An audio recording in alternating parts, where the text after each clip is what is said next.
အားလုံးပဲမင်္ဂလာပါ MITDC ကွန်မန့်တန်းကြားနေပြီးတော့ကြိုဆိုပါရစေညီမကတော့မနက်စုစုမော်ဖြစ်ပါတယ်ညီမခုပြပေးတော့မှာတော့ဒီဘက်ကပုံလေးတွေမျိုး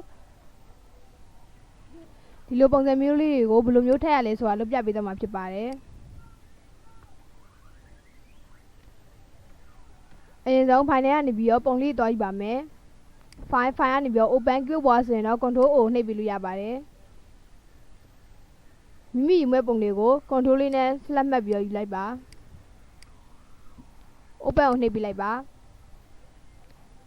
ပြီးတော့ရှင်တော့အရင်ဆုံးစာရေးတွေ့တော့ယူပါမယ် file ကနေပြီးတော့ new keyboard ပေါ်ဆိုရင်တော့ control N ကိုနှိပ်ပြလို့ရပါတယ်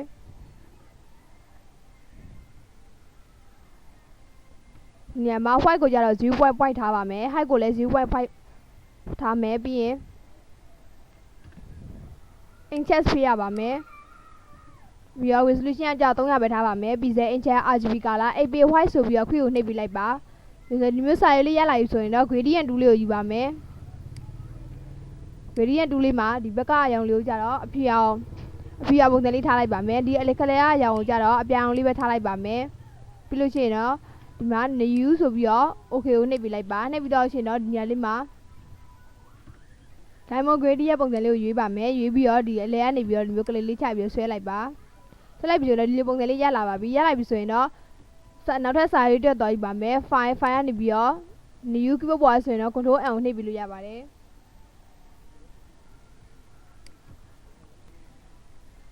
ရှေ့တမ268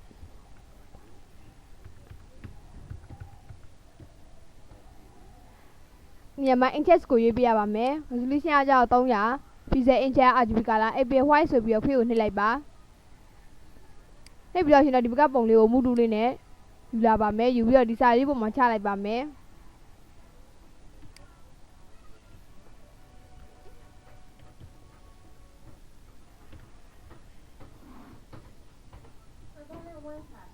ချပြီးတော့ရှင်တော့အမှန်လေးကိုချစ်ပြလိုက်ပါပြီးလို့ရှိရင် control alt T ဆိုပြီးတော့ဒီဘက်ပေါ်အုံမြလေးနဲ့ရွှေ့လာလိုက်ပါမယ်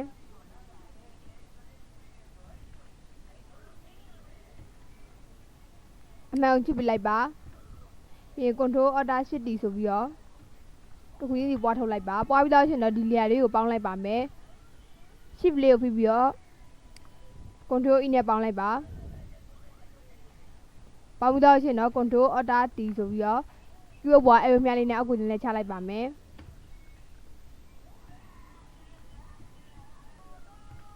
ချပြီးတော့ရှင်တော့အမှန်ကိုချစ်ပြလိုက်ပါပြီးလို့ရှိရင် control alt shift T မျိုးနှိပ်ပြီးတော့ရှင်တော့ဒီ layer တွေကို shift လေးကိုဖိပြီးတော့ select မှတ်လိုက်ပါမှတ်ပြီးတော့ control E နဲ့ပေါင်းပြလိုက်ပါ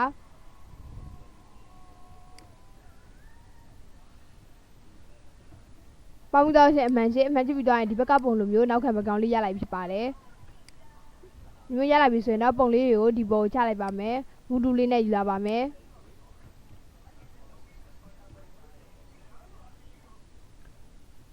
ဒီပုံမလိုတော့ဘူးဆိုရင်ဖြတ်ထုတ်လိုက်ပါ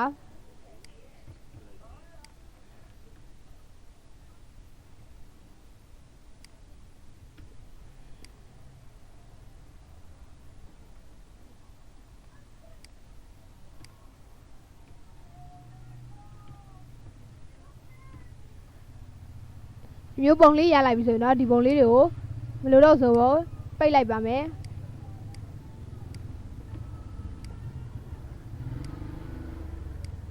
ဒီပုံလည်းမလိုတော့ဆိုရင်ပိတ်လိုက်ပါပိတ်ပြီးတော့ရှင်တော့ဒီဓာတ်လေးကိုမလိုတဲ့ဟာလေးကိုမျိုးလုံးခဏမိတ်ထားပါမယ်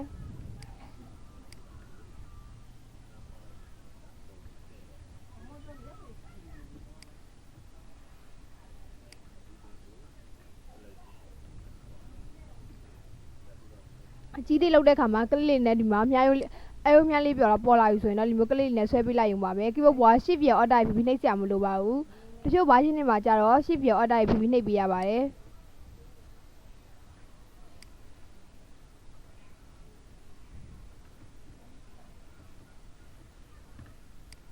ပြီးတော့ရှင်တော့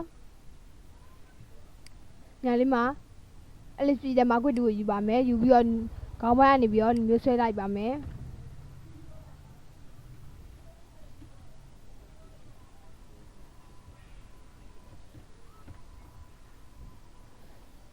ဆွဲပြီးတော့ရှင်တော့ဒီဘက်နားသားလေးကိုဖြတ်ထုတ်မှဖြစ်တဲ့အတွက်select ကနေပြီးတော့အိမ်ဘာ keyboard ဝါဆိုရင်တော့ control shift i ကိုလည်းနှိပ်ပြီးလို့ရပါတယ်ပြီးလို့ရှိရင်တော့ဒီနေရာမှာ select မှတ်ပြီးတော့ delete လုပ်လိုက်ပါဒါဆိုရင်ဝေနာသားလေးပြတ်သွားပြီဖြစ်ပါတယ် selection လေးကိုဖြတ်ရှင်နေဆိုရင်တော့ select ကနေပြီးတော့ဒီ select ဆိုပြီး selection ဖြောက်လို့ရတယ်လို့ keyboard ပေါ်ဆိုရင်တော့ control D နဲ့လည်း selection ဖြောက်လို့ရပါတယ်ဒီကောင်လေးကို move tool လေးနဲ့နည်းနည်းကြည့်ပေးလိုက်ပါမယ်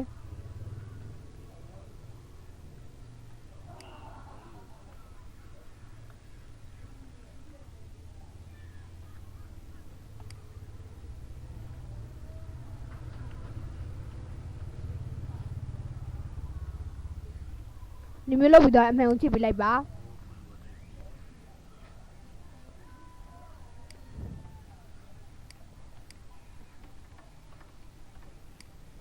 နောက်တစ်ခုအနေနဲ့ဒီပုံလေးကိုပန့်တူးလေးနဲ့ဒီမျိုး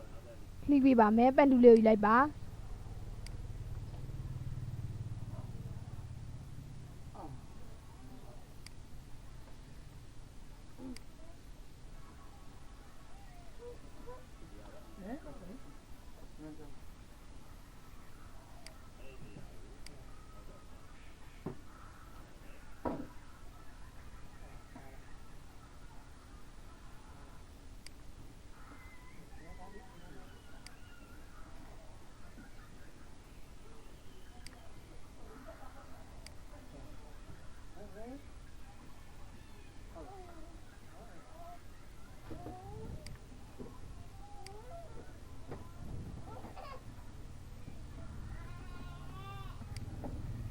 ကွန်ထရိုးလေးကိုဖိပြီးတော့လည်းဒီရနားသားလေးကိုလုပ်ပြီးလို့ရပါတယ်စမ်းမဲ့နဲ့ဆုံမဲ့တဲ့နေရာမှာဆိုအဝိုင်းပုံတင်လေးပြလာပါတယ်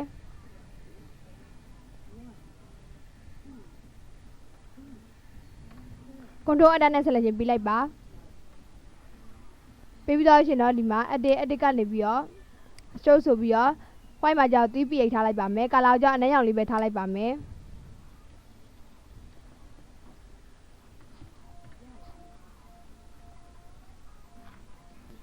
selection လေးကိုဖြောက်ချင်တယ်ဆိုရင်တော့ select ကနေပြီးတော့ဒီ select ဆိုပြီး selection ဖြောက်လို့ရတယ်လို့ keyboard ပေါ်ဆိုရင်တော့ control D ကိုလည်း selection ဖြောက်လို့ရပါတယ်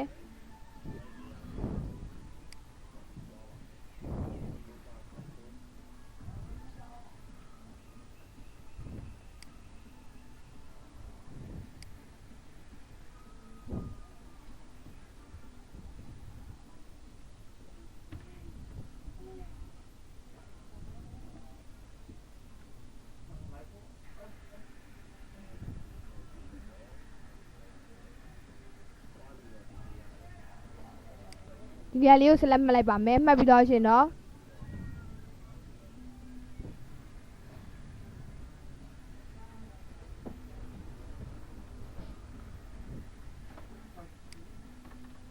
ပန်းတူးလေးကိုယူပြီးတော့ဒီနားသားလေးအတိုင်းပဲလှိပါမယ်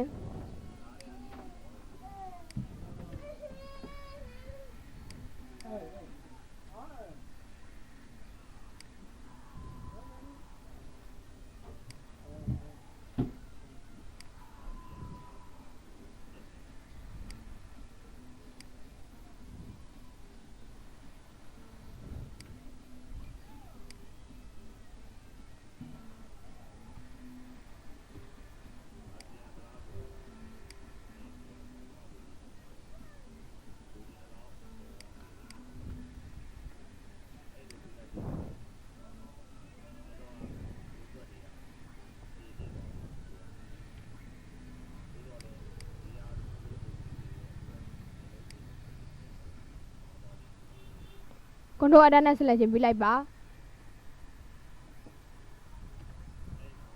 အပြင် select ကိုပါ selection ပြီးမယ်ဆိုရင်တော့ select ကနေပြီးတော့အိမ်ဘာဆိုပြီး selection ပြီးလို့ရတယ်လို့ keyboard ပေါ်ဆိုရင်တော့ control shift i ကိုလည်းနှိပ်ပြီးလို့ရပါတယ်တော့ရှင်တော့ keyboard ပေါ် delete လေးနဲ့ဖြတ်ပြီးလိုက်ပါ selection လေးကိုဖြတ်ရှင်နေဆိုရင်တော့ select ကနေပြီးတော့ဒီ select ဆိုပြီး selection ဖြောက်လို့ရတယ်လို့ keyboard ပေါ်ဆိုရင်တော့ control D နဲ့လည်း selection ဖြောက်လို့ရပါတယ်ဒီ layer 5နဲ့ layer 2လေးကို control နဲ့ select မှတ်ပြီးတော့ control E နဲ့ပေါင်းပြလိုက်ပါမယ်ပေါင်းပြီးတော့ရှင်တော့ move tool လေးနဲ့ဒီမှာကြီးသေးလုပ်လိုက်ပါမယ်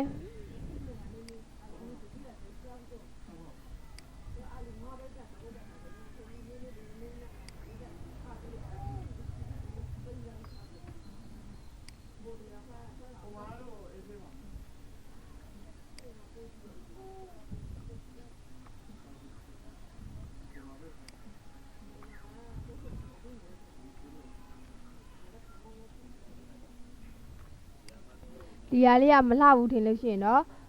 ပန်တူလေးနဲ့မီးကြက်လိုမျိုးဖြတ်ထုတ်ပေးလို့ရပါတယ်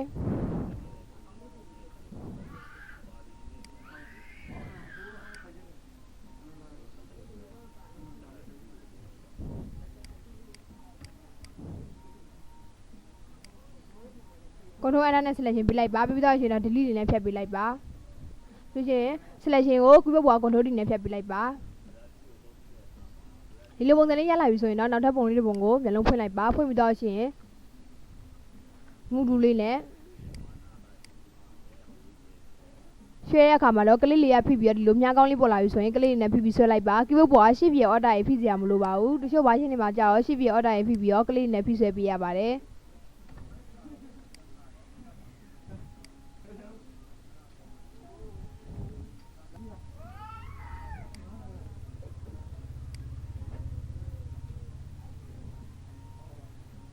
မျိုးဆွဲပြီးတော့ရှင်တော့အမှန်လေးကိုချစ်ပြလိုက်ပါအမှန်ချစ်ပြီးတော့ရှင်တော့ဒီမှာ polygon နဲ့လက်စတူလေးနဲ့မိလိုတဲ့အပိုင်းလေးကိုဆက်လက်မှတ်ပါမယ်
စာမနဲ့ဆုံးမဲ့ဆုံးတဲ့နေရာမှာဆိုရင်တော့အဝိုင်းပုံစံလေးပြလာပါတယ်ဆိုရင် select ဝင်သွားပြီဖြစ်ပါတယ် select ဝင်သွားပြီဆိုရင်တော့ဒီဟာလေးကို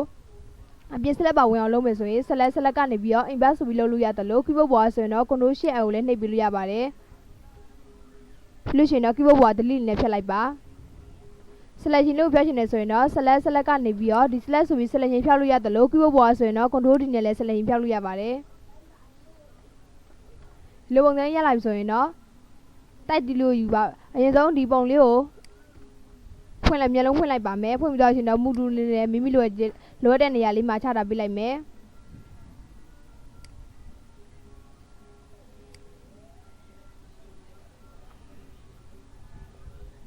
ဒီပုံစံလေးရလာပြီဆိုရင်အမှန်လေးကိုချစ်ပေးထားလိုက်ပါပြီးလို့ရှိရင်တော့စာရေးပါမယ်စာရေးမယ်ဆိုရင်တော့တိုက်တူလေးကိုယူလိုက်ပါ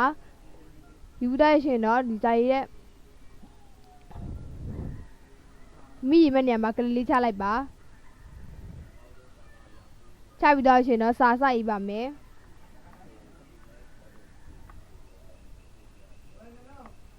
ခဲဆိုပြီးရေးလိုက်မယ်ပြီးလို့ရှိရင်တော့အမှန်ကိုချစ်ပေးလိုက်ပါချစ်ပြီးတော့ရှင်တော့မူတူလေးကိုယူမယ်ယူပြီးတော့ဒီဟာလေးကိုနည်းနည်းကြည့်ပေးလိုက်ပါမယ်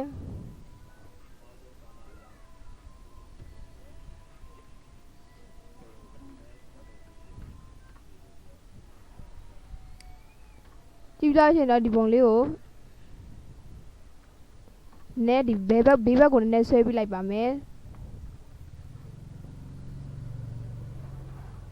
ဆွဲပြီးတော့ရှင်တော့အမှန်ကိုချစ်ပေးလိုက်ပါချစ်ပြီးတော့ရှင်ဒီနေရာလေးမှာစာလျာကိုဆက်လက်မှတ်ပြီးတော့ရှင်တော့ဒီမှာ control လေးကိုပြီးပြီးတော့ဆက်လက်မှတ်လိုက်ပါမှတ်ပြီးတော့ရှင်တော့ဒီလေယာစာလျာလေးကိုမျက်လုံးခဏမိတ်လိုက်ပါမယ်မိတ်ထားပြီးလို့ရှိရင်ဒီလေယာ4မင်္ဂလေးပုံလေယာလေးကိုဒီမှာ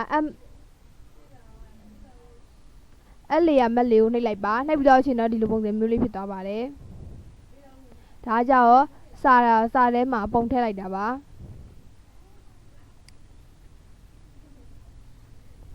ဒီလိုပုံစံမျိုးလေးဖြစ်သွားပြီဆိုရင်တော့ဒီဘက်ကပုံလိုမျိုးပုံစံလေးဖြစ်သွားပါတယ်ဒီနောက်က background လေးကကြတော့ကိုယ့်ဘာကိုလုပ်ပြီးထည့်တာပါတကယ်လို့မိမိကိုယ်တိုင်လုပ်ပြီးတော့ထည့်မယ်ဆိုရင်လည်းရပါတယ်ပုံလေးတွေကိုနည်းနည်းကြည့်ပြလိုက်ပါမယ် မိကြိုက်နေတဲ့လူမျိုးအကြီးသေးလုပ်လို့ရပါတယ်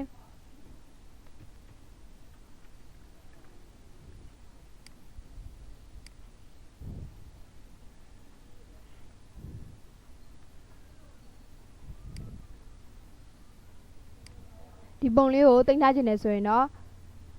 file ကနေပြီးတော့ save as keyboard ပေါ်ဆိုရင်တော့ control shift s ကိုလည်းနှိပ်ပြီးလို့ရပါတယ် save on ရွာခွင့်မူတာပုံလေးကို gas ဆိုပြီးနာမည်ပေးလိုက်ပါမယ်နာမည်ပေးပြီးတော့ရှင်တော့ဒီပုံလေးကိုပြန်ပြီးတော့ပြင်ချင်သေးရဆိုရင် PSD ဖိုင်လေးနဲ့တင်ပြရမှာဖြစ်ပါတယ်ညီမကတော့ပြန်ပြင်တော့ဆိုတော့ JPEG ဖိုင်လေးနဲ့တင်ပြလိုက်ပါမယ်ပြီးလို့ရှိရင်တော့ save ကိုနှိပ်လိုက်ပါ quality မှာစနစ်ဖြစ်နေရပါမယ်လို့ဆိုလို့ရှိရင်တော့ဒီဘက်ကပုံလိုမျိုးပုံစံမျိုးကိုလုပ်တတ်မယ်လို့ထင်ပါတယ်အားလုံးကျေးဇူးတင်ပါတယ်